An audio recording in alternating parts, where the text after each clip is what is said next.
আসসালামু আলাইকুম ওরহমতুল্লাহি বারকাতুহু। আপনারা দেখছেন আমার চৌধুরী এগ্রোর ওর আজকে কোয়েল খামার বিষয় ভিডিও, কোয়েল খামারের ভিডিও নিয়ে আলোচনা হবে। আজকে আমি খুবই একটা কোয়েল খামার বিষয়ে গুরুত্বপূর্ণ আলোচনা করব।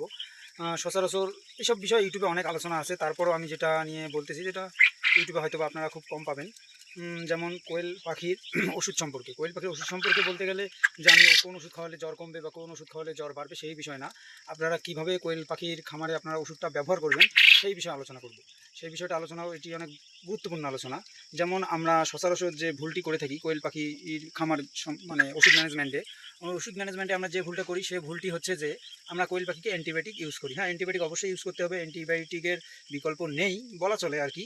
বিকল্প থাকলেও অসুস্থ গুরুতর হলে অ্যান্টিবায়োটিক ইউজ করতে হবে, কিন্তু আমরা যারা নতুন খামারি আছি তারা যে ভুলটি করে থাকি সেই ভুলটি হচ্ছে, আমিও করেছি এক সময়, এখন আস্তে আস্তে শিখতেছি, এখনও শিখবো, যতদিন বেঁচে আছে ততদিন শিখেই যাব।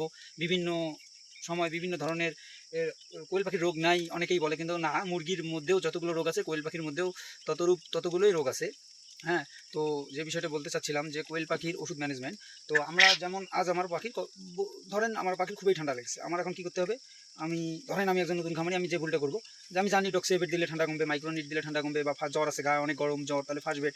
তো আমরা কী করি, কোয়েল পাখি তো এটা ছোটো পাখি, আমরা সেই বিষয়টা না ভেবে আমরা তাদেরকে ওষুধ দিই, ঠিক আছে, আমরা ওষুধ দিই, কিন্তু আমরা ওষুধের পরিমাণটি একটু বেশি করে ফেলি। যেমন দেখা যায় যে লিটারে 1 গ্রাম, কিন্তু যখন আপনারা ওষুধ কম্বাইন করবেন তখনও লিটারে 1 গ্রাম ইউজ করবেন না। হ্যাঁ, দেখা যায় এমন ওষুধ আছে লিটারে 4 গ্রাম 5 গ্রাম পর্যন্ত, এমনকি 10 গ্রাম পর্যন্ত ব্যবহার করা লাগে, এমনকি 20 লিটার পানিতে 1 গ্রাম বা 1 মিলি ওষুধ ব্যবহার করা লাগে, এমনও অ্যান্টিবায়োটিক আছে।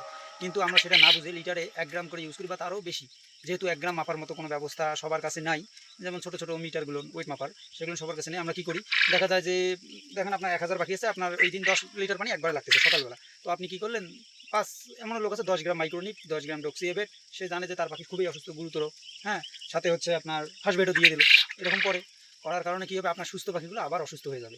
কারণ এই ভুলগুলো করা যাবে না, কারণ অ্যান্টিবায়োটিকের অনেক চোট, আপনারা নিজেও জানেন যে আপনার জ্বর হলে আপনারা যখন অ্যান্টিবায়োটিক ট্যাবলেট ইউজ করবেন আপনারা কী পরিমাণ অসুস্থ হয়ে যান, সেটা আপনাদের শরীর কী পরিমাণ দুর্বল হয়। ঠিক পাখিদেরও তাদেরও তো জীবন আছে, তারাও ঠিক ওইভাবে অ্যান্টিবায়োটিক ব্যবহার করার কারণে ঠিক ততরূপ অসুস্থ হয়ে যায় এবং দেখা যায় যে ভালো পাখিটিও মারা যায়। হ্যাঁ, তো আপনারা এই ভুলটি কখনো করবেন না। আর একটি বিষয় হচ্ছে আপনারা কীভাবে ইউজ করবেন অ্যান্টিবায়োটিক, আপনারা ইউজ করবেন হচ্ছে যদি খুব দেখা যাচ্ছে যে কম্বাইন করতে হচ্ছে আপনার, তাহলে আপনার যদি লিটারে যদি 5 গ্রাম লাগে, দেখা যাচ্ছে 1 লিটারে 5 গ্রাম লাগতেছে, কথার কোনো বলতেছি, বা 1 গ্রামটা বলে আপনারা ভালো বুঝবেন।